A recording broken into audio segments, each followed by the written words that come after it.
Alam niyo, alam kong close tayo, pero hindi ko na-expect na darating tayo sa point na magtatanungan tayo ng femwash. But if you must know everything about me, okay. So I'm currently on my period, and I don't know if it's just me, pero pag magkakaroon ako, may topak si Regina George. Like, for some reason, lagi siyang irritated. So, madalas, no, especially nga kapag magkakaroon ako, meron siyang irritation, like may redness or merong rash. I don't know if it's just me. Before kasi hindi talaga ako gumagamit ng femwash kasi 'di ba ang turo naman sa atin sa school, tubig-tubig lang, warm water, and wear something like this para makahinga si Regina George. Gusto ko i-share sa inyo tong product na ginagamit ko. Totoo to ha, gamit ko talaga siya. So ito yung Juicy Tushy na femwash. So ipapakita ko sa inyo yung consistency niya. Very watery, hindi siya yung usual gel type na thick yung consistency.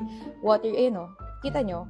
Tubig. Parang tubig talaga. And this one has a light scent. It smells flowery, parang baby wash na scent. Guys, mild lang to, so you can use this up to 2 times a day. This is safe for everyday use, safe din siya for pregnant moms, and also meron siyang cooling effect and meron siyang firming effect. So like, pampalift.